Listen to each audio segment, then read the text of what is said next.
Good morning, everybody. It's Monday morning, and we have an opportunity here to go through something that a shop has to deal with all the time. My fantastic service writer here, Matt. Morning. Thank you, Matt. And Dylan. Dylan has got timing chain job on this 2.2 Chevy? 2.4. Yeah. 2.4 Chevy, 150,000 miles. Yep. 4-cylinder, got some pictures on it. This is the upper timing chain guide for the 2 camshafts. Yeah, this is what was, what's left? This was all the way across here. The chain ate through it. The upper valve cover's got crap in it. Look here, the bottom of the oil pan has got all kinds of crap in it. We couldn't do a compression test on this engine because the chain had jumped, but another shop, according to the customer, did a compression test on it, and they told them it was 50 pounds across the hull. They said it was 30 to 35 across 30, the board. 35 across the board. It's even. So we can't really do a proper compression test till we get a timing chain on here. But, you know, this is why we're doing this video. My knees are quivering. My knees are quivering because this stuff makes me weak in the knees knowing that, you know, we put timing chains on this and clean this all up. Obviously, we're going to get a new oil pump, you know, so a front cover. Because, I mean, look at all the garbage that's been going through this motor. The oil pump pickup tube was full of all this debris. I mean, look, some of the bolts here. Look at this. That's the timing chain. It chewed through that bolt. So all that metal's been circulating around in the motor. So, options. Tell me what you think the options are. Because you are the surgeon, Dylan. What's your options? Obviously, we could put a new chain on and do a compression test. I'd like to pull the rod caps, inspect the bearings, make sure they're in good shape. Excellent. Because yeah. And now, what if the customer says no? Because it's going to cost them money to do that. You know, we might find bad news. And I would think we probably are going to find bad news. I got a feeling that if we haven't wiped out a journal, we've at least sent some debris through that soft bearing matter. So then we'll be, you know, we might as well say, at the very minimum, we'll be pricing, undo the rods. They're not easy to get to here. You've got this girdle in your way, the lower pan, or the upper oil pan with this girdle, but we can get all 4 rods. Thank goodness it's not a V6 or something like that. But we can get them out and get rod bearings in there. But then by the time we get the rod bearings out, then you're like, well, let's just pop the pistons out and have a look at the cylinder walls and the rings and, you know, blah, blah, blah, blah, blah. These options, you know, it's like a dang can of worms, man. How far do you want to dig down into it? What do you think, Matt? How would you call this customer up? Because you're the guy that's going to do it. I am. Unless I feel like doing it. And it's already a bit of a sad story because he has a warranty on it that denied any coverage on it. Oh, no way. A warranty? No way. Never happened. Never happened. You're telling me an extended warranty actually denied a claim? You know, yeah. It was Shocking. Shocking. So it's already going to be anything we tell him beyond what we already talked about. It's going to obviously be bad news to him. Yeah, let's do a side note. I want to teach everybody out there something about insurance companies. They have one rule in an insurance company. Here it is. You ready? Loss mitigation. Look the word up if you have loss mitigation. That's all an insurance company. I don't care if it's medical, certainly if it's these auto extended warranties, loss mitigation, which basically means they don't want to make payout on claims. And there are a ton of ways they don't do that. So if you've got one, you better read the fine print and be prepared for it. That's what we'll say about that, man. That was a nice way to say it. That's a nice way to say that. I kept that clean and no foul language. It is Monday morning. So, Yeah, you know. yeah. Let's start the week out right. So, at the very least, this is as you're going into this or I go into this. At the very least, the customer needs to understand we're going to have timing chains on this. Not put anything together. They've got to pay me. Have to pay me to do a compression test. Have to do that. If they don't do that, we drop. We're done. We're done. Okay. You know, they've got to pay me to do a compression test. They really should pay me to inspect the rod bearings. But if they don't, they need to be made. It needs to be made to them crystal clear. We wouldn't warranty it anyway. I mean, we're not doing anything with it. But we don't know that we have no idea whether this motor will last a day or a month without looking at those rod bearings. You know, that we're clueless. Right? Yeah. I think that's what you have to do. You gotta be firm not rude, because if you don't, you know there's a nightmare. Oh, yeah. You know if you don't make that clear to a customer that and something goes wrong, and most likely with this much carnage going on in front of us here, something's gonna go wrong if we don't cover all our bases. Okay, let's go make that phone call. Yes. Good morning, this is Dave at Dave's Auto. Good morning. Thanks for taking my call. Hey, you've been working with Matt, and I kind of work in my shop. I don't actually get on the phone too much anymore, but I wanted to talk to you this morning because this is the first time we've ever seen the car. It's got 150,000 miles on it. You had it at another shop, and they ran a compression test on it, I've been told, and they got an even 35 to 50 across all 4 holes. Is that correct? Well, he told me it was 20 to 30. 20 to 30 across all holes. Okay, and that's kind of important, but it's just a small indication of, you know, am I going to be okay not to pull that head off and do the rest of the motor. So let me explain what we found, and you'll be receiving digital pictures of the teardown here in just a little bit, because we've got the oil pan off of it now, the timing cover, and we disassembled it. And that timing chain, from the looks of it, has been rattling around in there and making, you know, noise and actually grinding metal off. It looks for quite some time. How long have you had this thing making noise like this before it died on you? It's very long that it's been making noise. I noticed it maybe 2 months ago. 2 months. Okay.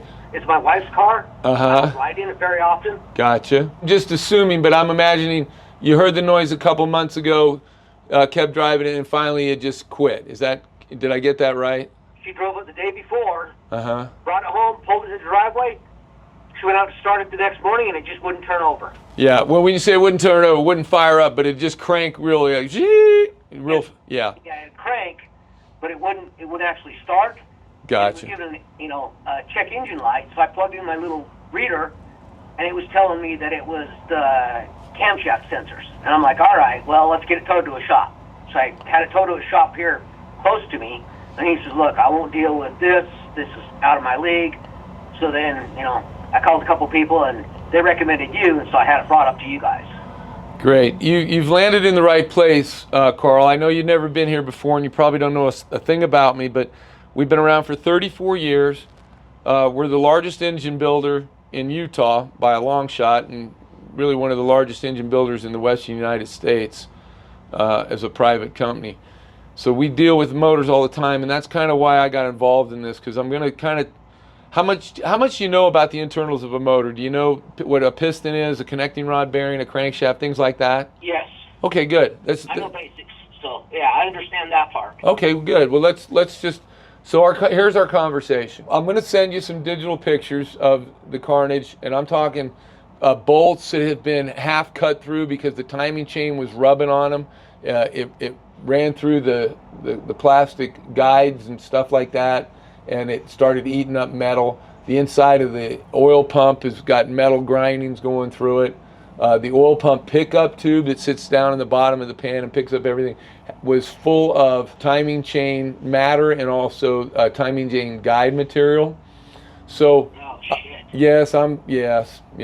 Here's what we can do or should do. So and you might want to grab a pen and paper. I'll try to make this as easy as possible. We like to call our problems obstacles around here, you know, because if you call them problems, so we got an obstacle here. The obstacle is your engine has got 150,000 miles on it, and it broke down.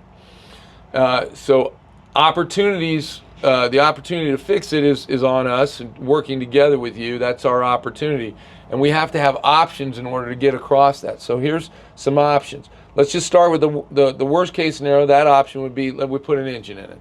Okay, we just stop what we're doing. We put an engine in it. So just write remanufactured engine. That's the first and highest step. Then below that is these options kind of branch off. Like, okay, how can we give you a good product with the carnage that's happened in this over 2 months when you started hearing that, and that's probably when the guide broke and the chain started flapping and hitting, you know, on the inside of the timing cover and things like that.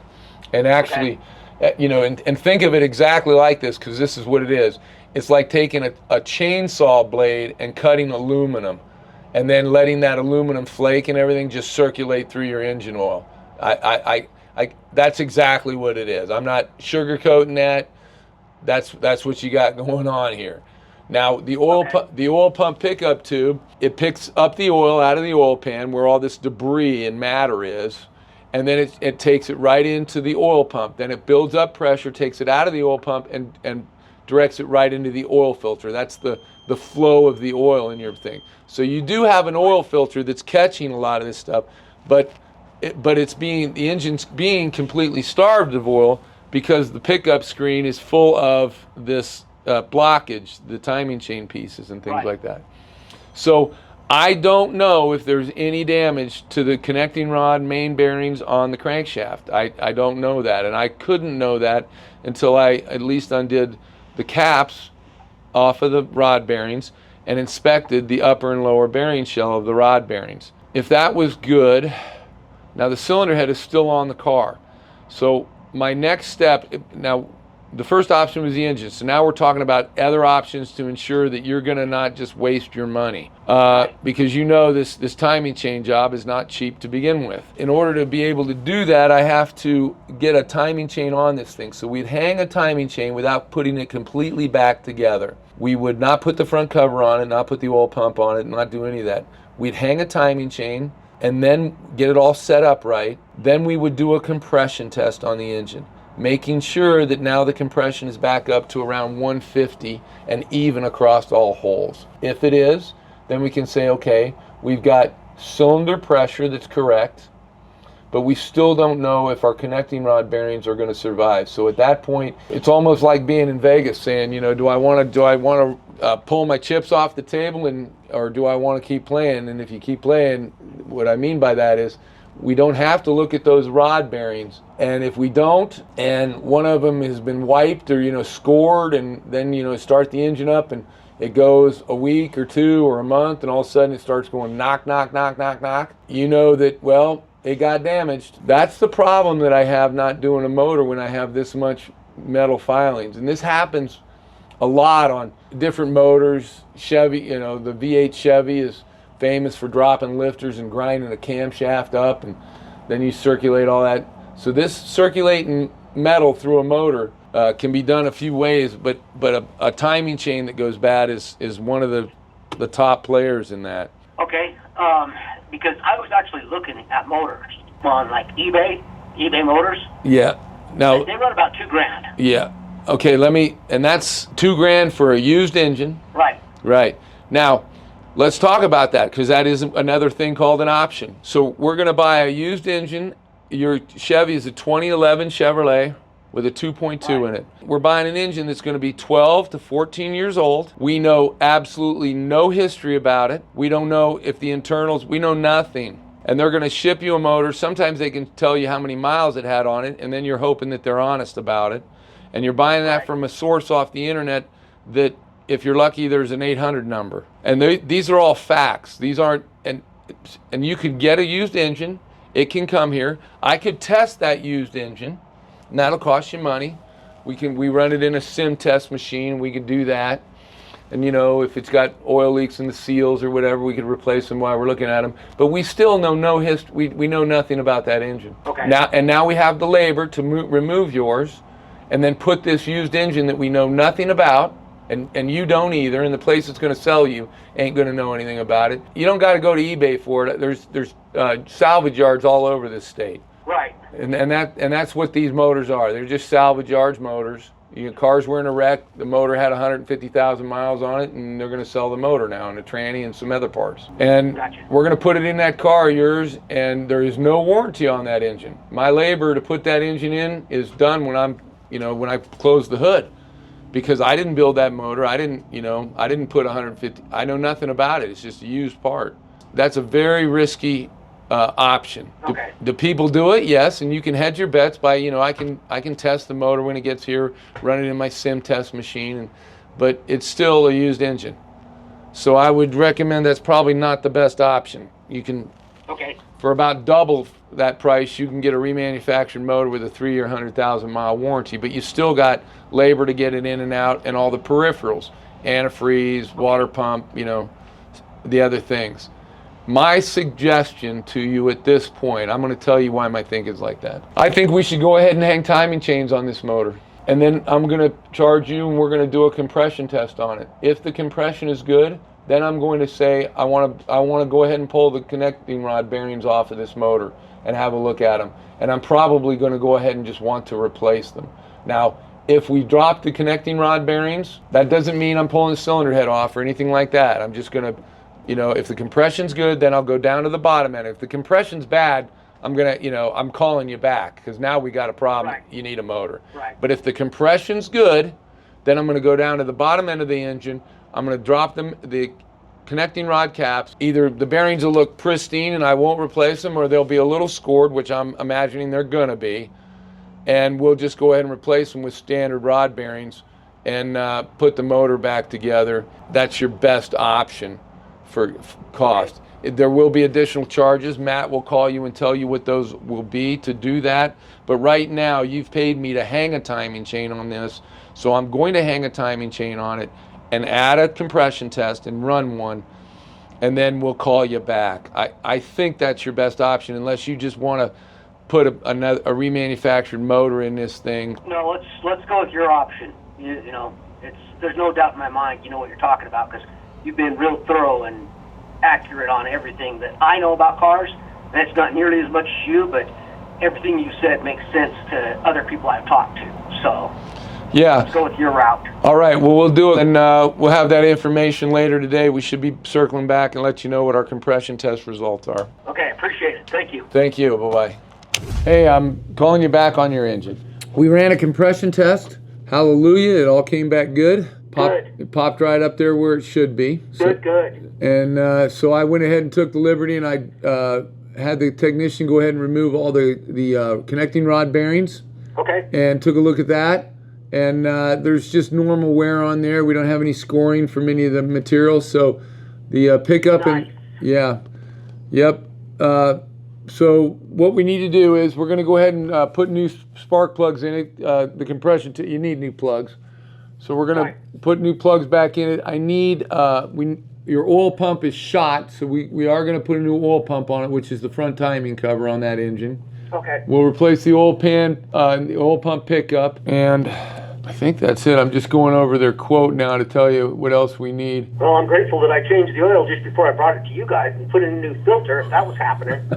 We needed some, solenoids. We got those on there, and we need some bolts that got chewed up and some other components that got chewed up when the chain came apart. But we should have this wrapped up for you by Wednesday. Appreciate it. Been good working with you. Bye-bye. Hey, dude. Hey. Oh, look at that. Now we actually got the whole guide on top of that. Yeah, you got the guide there Man, now, look at so that's good. Yeah. So what was the compression? So number 1 and 2 had 160, and 3 and 4 had 150. So we're golden. We're golden. How the rod bearings look? Yeah, they look really good, surprisingly. So you took them all off? Yeah, I took them all off and then looked retorqued at them to spec? Yep, retorqued them down. All right, man. This guy's going to be happy. Yeah. He doesn't have a junker here. Yeah. Cool. Luckily we can save Looks this like one. you're just jamming, getting it back together. Yeah, we got the timing all set on there, so now we're just getting everything cleaned up and get her back together and running here shortly. Cool, man.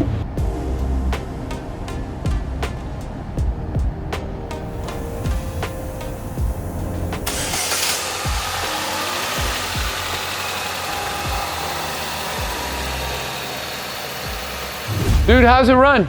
Runs really good, surprisingly. You haven't test driving it yet? Haven't got it on test drive yet, but We'll just warm it up ready. and then take it on a test drive. Make sure we have no check engine light. I'm sure glad we didn't have to put a used engine in it, man, because you know those are nightmares, dude. Yeah. And especially on some old ride like this. Yeah, and you just don't know what you're gonna get Yeah. with the used one, so So cool. All right, we'll test drive it and let me know how it goes. sounds good. Thanks, dude.